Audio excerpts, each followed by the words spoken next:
상상소 6번째, 4번째 복, 배부름에 대해서 우리가 말씀을 나누고자 합니다.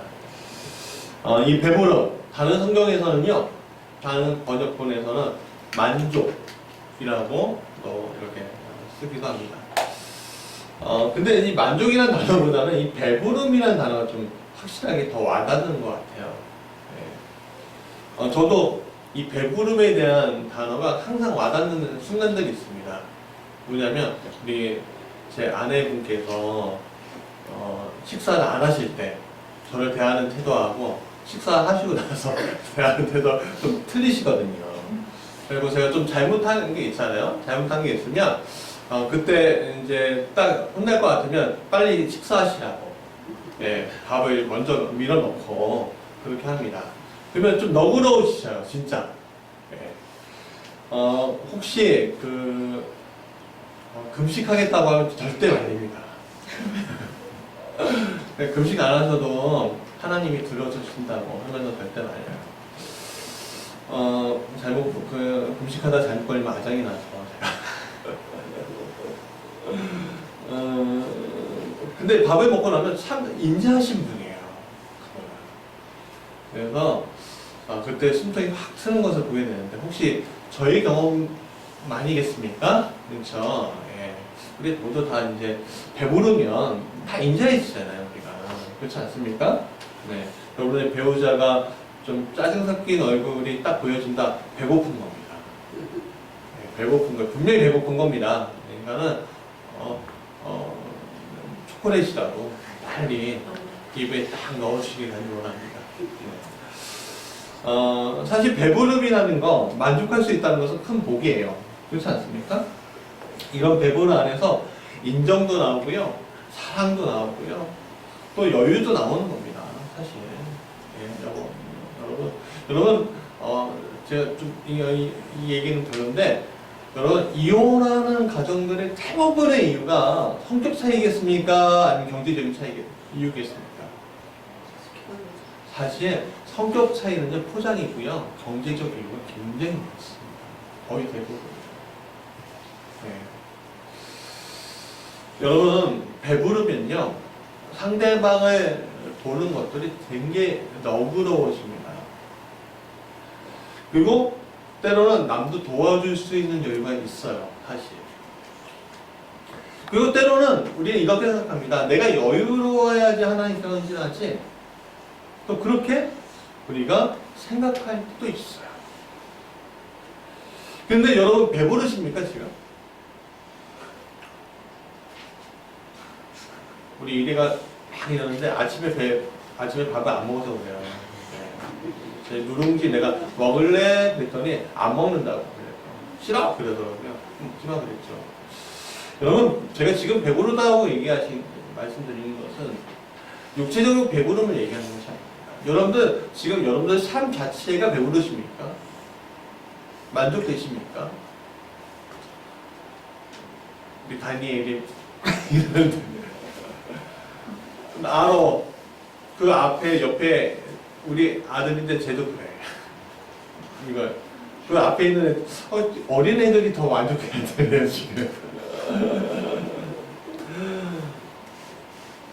여러분, 배부르고 여유로운 삶이 가지려고 오늘 끊임없이 노력하죠, 사실. 우리 아이들 공부시키고 이 아이들 공부하는 이유도요, 사실 우리가 이 아이들이 미래에 배부르게 하기 위해서 오늘 고생시키는 겁니다. 오늘 우리도 마찬가지예요. 오늘 우리가 배부르기 위해서 어떻게 해요? 월요일부터 금요일까지, 아니 어떤 분들은 일주일 내내 이 대학교에서 일을 해요. 왜요? 배부르기 위해서, 만족하기 위해서. 근데 사실 만족하지 못해요. 돈이 만족스럽게 있어도 다른 것이 부족한 경우도 굉장히 많고요. 다른 것은 괜찮은데 돈 때문에 이 문제가 일어나는 경우도 굉장히 많아요, 사실. 저는 목사 입장에서 여러분들 한 분 한 분이 다 배부릅니다. 아까 전처럼 우리 아이들이 이렇게 하는 건 그게 아니라 다 배부릅니다. 이렇게 했으면 좋겠어요, 사실. 그게 제 꿈이에요. 여러분들이 이 교회에서 그냥 하나같이 다 성공했으면 좋겠어요. 어떤 성공이요? 다시 첫 번째 세상적인 성공을 했으면 좋겠어요. 세상적으로. 왜냐하면 사는 거 보면 마음이 아파요.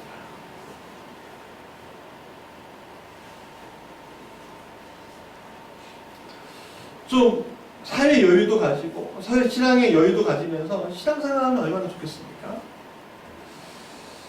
그런데 사실 그런 것들이 참 양립하기가 너무 어려워요. 그렇게 하나님을 아는 사람이 있어서 다 그렇습니다. 왜 그럴까요? 왜 삶의 여유도 가지고 신앙의 여유도 가지면서 양립하는 것이, 그런 것을 양립하는 게 왜 어려울까요? 오늘 그 이유를 좀 같이 찾아가보고 싶습니다. 자, 여러분, 오늘 본문에는 배부름의 반대말이 앞에 나와요. 뭡니까? 줄이고 목마른 자예요.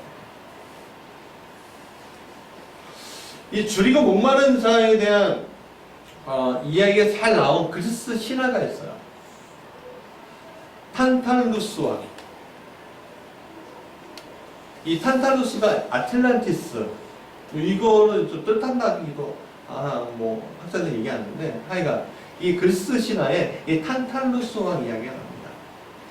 이 탄탈루스 왕은요, 제우스하고 인간 여자하고 만남 사이에서 난 사람입니다. 그러니까 반신 반인 이런 개념이에요. 근데 이 반신 반인인 이 탄탈루스 왕은요, 신들하고 되게 친했대요. 그러니까 신들의 식사 자리에 항상 초대를 하든지 그랬다는 거예요. 근데 이 탄탈루스 왕이 좀 악한 게 뭐냐면, 이 올림푸스 그 신들을 골탕을 먹이기로 생각했어요. 그래서 자기 아들을 몰래, 신들 몰래 좀 그런데 죽여서 잘라서 국부수에 넣었어요. 근데 이 국부수에 놓은 상태에서 신들에게 먹이려고 해요. 그래서 신들이 먹을까 안 먹을까요? 알아서 차려요. 그러니까 다 먹다가 신 하나, 여신이 있는데, 뭐 더 얘기하면 길어지니까, 그 사람은 다른 생각 때문에 먹게 돼요. 나중에 이것을 안 제우스가 되게 화를 냅니다. 그래서 그 아들은 다시 제우스 때문에 살아났지만, 신들을 심하게 골탕 먹이려고 했던 죄에 대한 벌은 이 탄탈루스 왕이 받아요. 어떻게 하냐면 평생 배고프고 평생 목말라하고 평생 공포 속에서 살아야 하는 그런 벌을 받습니다. 어떻게 벌 받냐면은 탄탈루스를 목까지 잠기는 강물 속에 쑥 세워놓는데요. 그리고 그 강물을 그가 물을 마시려고 고개를 숙일 때마다, 그러니까 이 정도 있고 이제 물이 차 있잖아요. 그러면 목이 마르면 어떻게 해요? 강물을 마실 수 있잖아요. 근데 여기까지 채운 다음에 고개를 이렇게 숙이는 그 순간에 물이 싹 사라진다는 거예요. 이럴 때마다. 그러니까 영원히 갈증을 느끼게 해요. 또 그리고 손이 닿는 곳에 즙이 굉장히 많아요. 그러니까 굉장히 달고 맛있는 과일을 놔요. 그러면 배고프잖아요, 사람이? 그럼 그 과일을 딱 집으려고 하면 그 과일이 쏙 물러나 버리는 거예요. 그리고 그 머리 위에 커다란 돌멩이가 있는 거예요. 그래서 바로 이 커다란 돌멩이가 자기 짓눌러 버릴 것 같은 그런 상황 속에 제우스가 놓아버려요.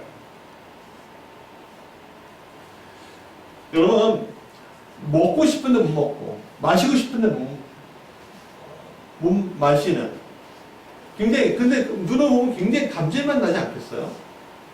그렇죠? 이거 감질 나는 애간장 태우는 단어로 판탈리즘이라는 단어로 바뀌어요. 근데 이 애간장 태우고 감질만 하고 하는 것들이 나중에 단어 그런 것들이 결국에는 뭐냐면 고문이에요. 고문. 그러니까 고문이라는 단어의 히브리어 히라버가 판탈리즘이에요. 그러니까 괴로운 거죠. 여러분 먹지 못하고 마시지 못하는 괴로움이 최고 힘듭니다. 물을 며칠 동안 못 마시면 죽습니까? 우리 생각은 3일이래요. 그렇죠? 그러니까 과학도 3일이래요. 그 밥을 안 먹으면 며칠 만에 죽습니까? 보통은 40일이라고 얘기해요. 과학자들은 30일이라고 하는데 금식해본 사람들은 40일까지 하시는 분들 우리 부자는 그렇죠? 하여간 그게 한계래요. 뭐 더하는 사람들, 초인적 능력이 있는 사람도 있겠지만 보통 사람들, 우리 같은 보통 사람들 한 30일이면 죽는다는 거예요. 그러니까 얼마나 갈증되고 그게 눈에 뻔히 보이는데도 마시지 못하고 먹지 못합니다. 배는 고픈데 목마른데 얼마나 안 달라겠습니까? 머리에는 자기를 짓눌 듯한 공포를 가지고 있죠. 그게 지금 오늘 살고 있는 우리라는 거예요. 실제적인 공포가 우리 안에 있잖아요. 내일 어떻게 살 수 있을까? 내일 정말 우리 가족이 밥을 먹을 수 있을까? 그런 고민은 여러분들 젊은 분들은 안 하실지는 모르겠지만 나이가 먹을수록 포기하는 것들이 많아질수록 그런 것들이 계속 일어나요. 그래서 우리가 미래를 준비하라고 막 어디서 꼬시죠? 보험사에서 꼬시지 않습니까? 그렇죠. 미래를 준비하라고 보험사에서 막 얘기해요. 돈 주세요. 은행에서 막 얘기해요. 당연히 미래를 준비 안 하면 큰일 나죠. 그러니까 실질적인 공부가 우리 안에 있는 거예요. 그리고 또 끊임없이 자신을 채우려고 하는 일련의 일들이 우리 안에서 계속 펼쳐지고 있는 게 우리에게 보이는 거죠. 그리고 정말 너무한 건 뭐냐면 오늘 우리 사회가 그런 자양분을 먹으면서 살아간다는 거예요. 사람들은 끊임없이 공포를 주고 끊임없이 무엇인가를 하게끔 만들어왔고 자본을 축적하고 그것을 재화를 돌리고 하는 사회가 오늘 우리의 사회라는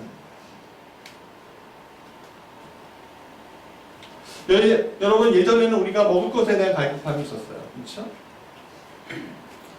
그러니까 근데 그 사회가 발전하면서 건강에 대한 갈급함도 바뀌어요. 그리고 그게 또 바뀌니까 안전이라는 갈급도 생겨요. 그리고 요 근래는요 기회라는 갈급이 우리 안에서 이루어지는 것을 보게 돼요. 그러니까 오늘 우리가 끊임없이 공포하고 이런 것들이 계속 바뀌는 거예요. 주제들이. 그러니까 다 목목이 마르고 배고픈 것들입니다. 요 근래 한 장관 후보자를 비판한 언론이나 반대하는 이들의 목소리를 들어보면 위법이 아닌데 제가 보기에는 위법이 될 만한 게 없는데 왜 우리에게 너 같은 기회가 없느냐는 말을 던져버려요.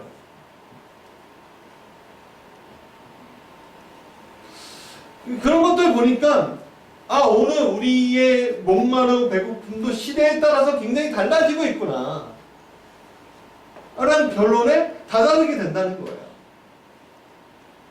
그런데 이것을 우리가 보편적으로 적용할 수 있게 하는 말이 있는데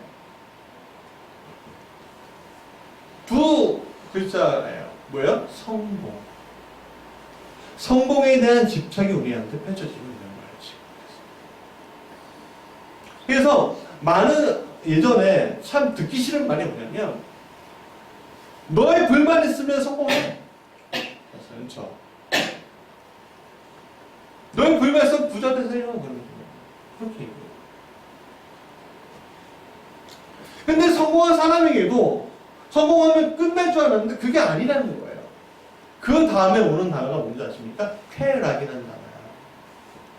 얼마나 누릴 것인가. 그러니까 이것을 보면 참 인간은 끊임없이 죄를 추구하는 인생을 사는 거구나. 오늘 우리 주변을 둘러보면 돈을 손에 넣기 위해서 안달하는 사람, 쾌락을 찾아 반나서 찾아다니는 사람들, 명예나 권력을 손에 넣기 위해서 혈안이 되는 사람들을 굉장히 많이 찾아볼 수가 있지 않습니까? 모두가 세상 영광을 줄이고 목말라 하는 자들이라고 할 수 있습니다. 오카노 목사님이 어떤 정치인들하고 경제인들하고 같이 기도해야 하는 모임이 있었나 봐요. 오카노 목사님 네임밸류가 있잖아요. 그러니까 대기업 사장들, 회장들. 그래서 와 같이 기도했나 봐요. 근데 그 옆자리에 뭐 이건희 뭐 이런 사람들 있잖아요. 이런 분들 있는데 정경 회장 살아계실 때 정주 회장이 그 옆자리에 앉게 돼 있었나 봐요. 근데 이 정주영 회장이 그 옆자리에 앉지를 못하더래요. 그러니까 이 오카노 목사님이 가고 정주영 목사님한테 이렇게 얘기했대. 왜 옆자리에 안 앉았습니까? 그랬더니 이 정주영 회장님이 이렇게 얘기했대. 아, 저 같은 죄인 어떻게 목사님 옆에 앉을 수 있겠습니까? 그러더래요. 그러니까 오카노 목사님 생각에 이분이 그래도 어떤 교회는 안 다니지만 죄에 대한 어떤 그런 것들이 있구나. 이분을 어떻게 하면 전도하면 참 좋겠는데 그런 생각했는데 어떻게 뭐 도저히 전도할 수 있는 루트가 없더래요. 그러고 지나갔는데 10몇 년이 지난 다음에 이분이 인수에 막 되게 늙어갖고 봤는데 대통령 선거도 나가신 거 모르셨잖아요. 봤는데 얼굴이 완전히 바뀌어 있더래요. 좋은 쪽으로 나쁜 쪽으로, 나쁜 쪽으로. 왜냐하면 죄에 대한 인식은 자기가 생각하기에 죄에 대한 인식은 있는데 그거를 해결할 방법을 못 찾으니까 그렇게 변해가는 것 같더라고요. 여러분, 세상에 어떤 사람도 하나님 없이 이 세상 모든 것을 가지고 사는 사람은 없습니다. 조금 넣었더라도 그것을 위해 만족하고 기뻐하고 영원토 보람을 느끼는 사람은 단 한 사람도 없다는 겁니다.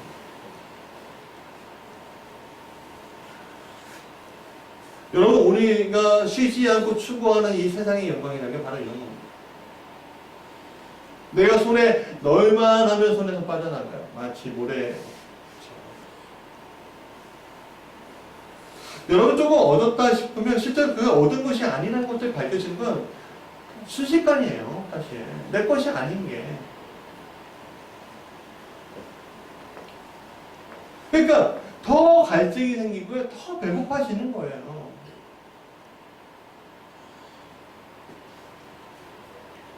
얼마 전 미디어에서 큰 기획사 사장이 라스베가스에서 하룻밤을 7억씩 썼다는 거예요. 따지고 한 뭐 몇백을 쓴 거 같다라는 거예요. 왜 그럴까요, 그분이?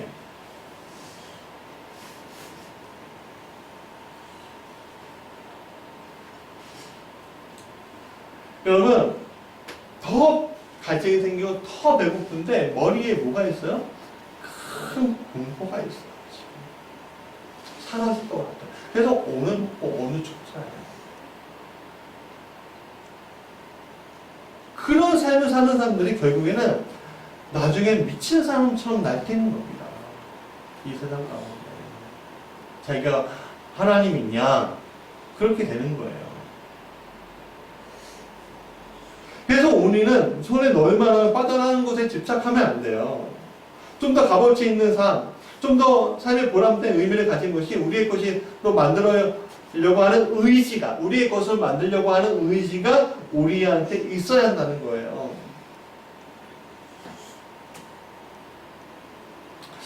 오늘 예수님의 말씀 중에 가장 중요한 것이 있습니다. 그것은 의라는 단어예요. 의는 헬라어 원어로 디카이오시네라는 단어예요. 디카이오시네라는 단어예요. 직역하면 정의, 공의, 옳은 것, 더, 관용, 자선 이런 단어들이에요. 그것을 한 번에 그냥 의는 이것이다 이렇게 얘기할 수 없는 거예요. 의라는 것. 그냥 통틀어 옳은 것, 우리가 생각하는 옳은 것들이 의라는 거예요. 우리 사회에서 근대화에서 이런 의들이 굉장히 많이 나타났어요. 그게 오늘도 실제하고 있죠. 여러분, 타는 목마름이라는 민중가요 아세요? 김광석 씨가 이렇게 해요. 부른 부분이 타는 목마름으로 그런 다음에 민주주의여 만세 이렇게 제가 니들 맞는지 모르겠는데 그렇게 해요. 민주주의가 만세로 끝나요. 민주화 운동 당시에 민주화라는 시대 정신이 뜨겁게 반응했을 때 이들은 독재를 군사 독재를 몰아내고 민주정부를 세우는 것이 의라고 생각했어요. 그래서 뜨겁게 마음과 열정을 다해서 민주정부를 세웠어요. 근데 민주화하던 이들은요 눈물을 흘리고 자유의 공기를 이게 배부를 수 있을 줄 알았어요. 그런 분들이. 그런데 아쉽게도 이 민주정부를 세웠는데 민주적인 시민 의식이 그들 가운데 없었던 걸 보게 되는 거예요. 아직 성숙하지 못했던 걸 보게 되는 거예요. 그래서 그것에 뼈저리게 느끼는 시간을 다시 한번 경험하게 되었습니다. 이 성숙한 민주시민의 의식이라는 게 무엇인지 알게 하기 위해서. 우리나라 산업화 시절 많은 사람들은 자유를 포기하더라도 잘 먹고 잘 살 수 있으면 그게 의라고 생각했어요. 육신은 배고픈데 자유가 무슨 상관이야 생각했던 이들은 꽤 많이 있었습니다. 사실. 그리고 많은 사람들의 이데올로기가 됐어요. 그런데 육신이 배부를 수 있는 시대가 되었어 이제, 그렇죠? 근데 일부만 배부른 상황들을 맞이하고 있어요. GNP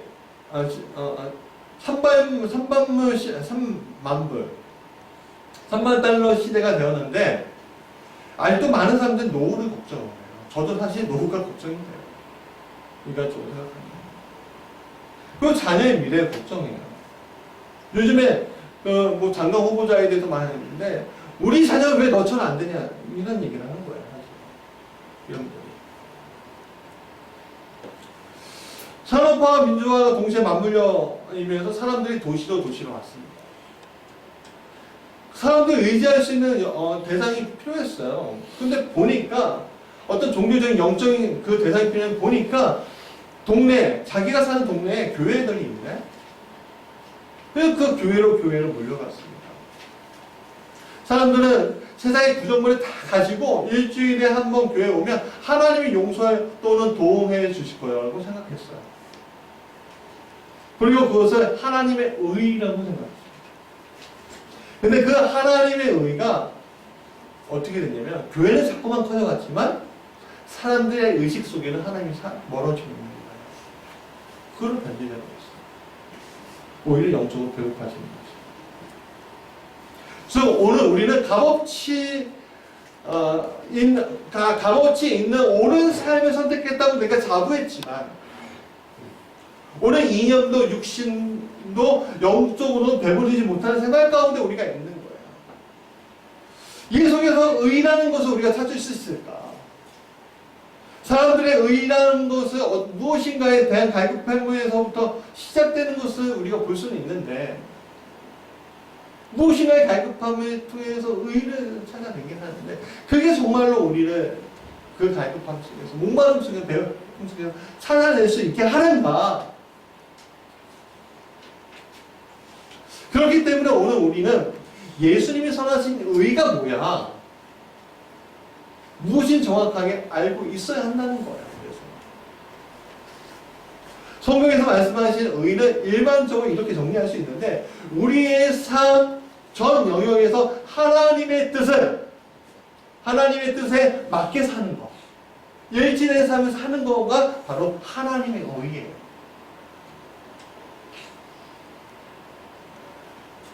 하나님의 뜻에 일치하고 그 표준에 맞게 사는 것, 표준에 맞게 행동하는 것, 그게 성경에서 말하는 의라는 거예요. 그러면 우리가 그럼 성경대로 살아야 되는구나 라고 생각하게 돼요. 근데 그 성경대로 어떻게 살아야 되지? 그런 질문을 우리가 하게 되죠. 사실. 그렇지 않습니까? 근데 우리가 맨 처음에 신약에 있기 전에는 그 성경대로 사는 삶이 율법인 줄 알았어요. 그래서 그 율법의 대로 주먹주먹 지키고 따라가는 게 맞는 줄 알고 그렇게 살아왔는데 그게 결국 의가 될 수 없다는 것을 발견하게 돼요. 왜냐면 인간이 그렇게 완벽할 수 없습니다. 그건 잘못 알고 있는 거예요. 내가 그 조문에 맞춘 것이 아니라 그 조문이 내 것으로 그냥 자연스럽게 받아들이면 되는 건데 그게 안 된 거예요. 왜? 내 안에 뭐가 해결이 안 돼요? 죄가 해결이 안 되니까. 그러니까 하나님께서 야 이거 너네 그렇게 가려고 율법 준 게 아닌데 뭐 하는 거냐 하면서 누구를 보내셔요? 아들을 보내신 거예요. 아들을. 예수님을 보내신 거예요. 그래서 오늘 우리가 살아계신 하나님을 보여주시던 그 예수 그리스도를 통해서 예수님 말씀하신 거, 예수님 말씀하신 그 정신과 행동, 그걸 따라가면 하나님의 의에 이룰 수 있게 되는 거예요. 그래서 요한복음 7장 16절 같이 읽어볼까요? 시작. 예수께서 대답하여 이르시되 내 것은 내 것이 아니요 나를 보내신 이의 것이니라 라고 말씀하고 있는 겁니다. 예수님의 말씀 안에 하나님 뜻이 있는 거예요. 그러니까 우리는 예수님의 말씀을 따라가면 그 의에 이르게 되는 거예요. 왜 우리가 예수를 믿어야 하는지, 왜 회개해야 하는지, 왜 세상을 살아가지 말아야 할지, 그리고 하나님과 이웃을 왜 사랑해야 할지, 세상 살아가지 않고 왜 거룩하게 살아야 할지, 왜 십자가를 지고 때로는 좁고 험한 길을 가야 할지, 왜 때로는 이 세상 사람들이 그렇게 추구하는 좋은 것을 내가 왜 포기해야 할지 예수님이 보여주시고 있어요. 보이지 않지만 그 보이지 않는 하나님 나라를 위해서 내가 헌신하고 나의 생명, 나의 가진 것, 나의 젊음, 때로는 주님의 제단에 올려놓고 헌신한 내가 산 제물이 되어야 하는 이유들을 예수님 오늘 가르쳐 주는 거예요. 그래서 나를 따르라는 거예요. 그게 하나님께 일치된 삶이에요. 그거를 한마디로 딱 정리할 수 있어요. 뭐예요? 예수님 제자로 사는 거예요. 예수님 제자로. 우리가 우리의 생각대로 우리의 가치관대로 사는 것이 아니라 오늘 내가 예수님 제자로 사는 거예요. 말씀 안에서. 그게 의를 이루는 삶이에요. 나중에 그 의를 이루는 삶에 대해서 나중에 또 이야기할 텐데 하여간 그래요. 여러분, 우리는 성령께서 내가 예수님의 제자로 살려고 결단하는 그 순간에 성령께서 우리에게 말씀하시는 걸 느끼게 됩니다. 그렇지 않을 때는 얘기하지 않을 수도 있습니다. 그때 우리가 어떻게 해야 합니까? 응답해야죠.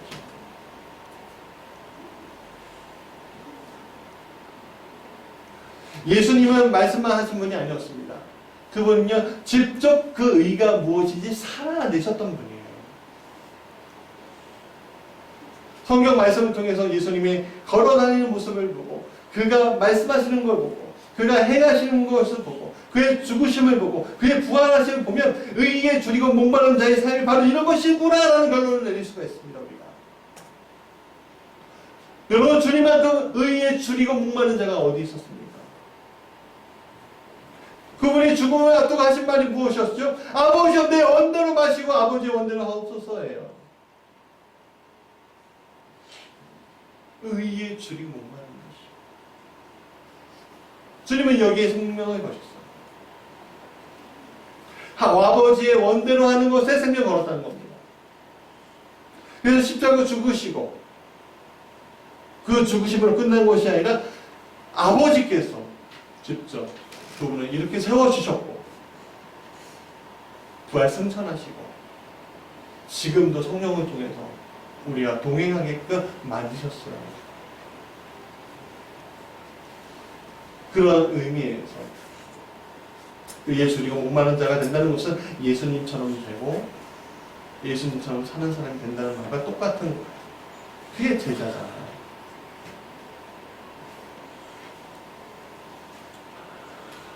여러분, 예수님 따른 제자들의 삶이 어땠지요? 화려했습니까? 휘황찬란하게 사는 삶이었습니까? 아니요. 세상과 다 버리고요. 나눠주면서 사는 삶이었습니다. 복음 전하는 사는 삶이었습니다. 만약 그들이 화려하고 휘황찬란하게 살았다면, 만약에 그랬다면,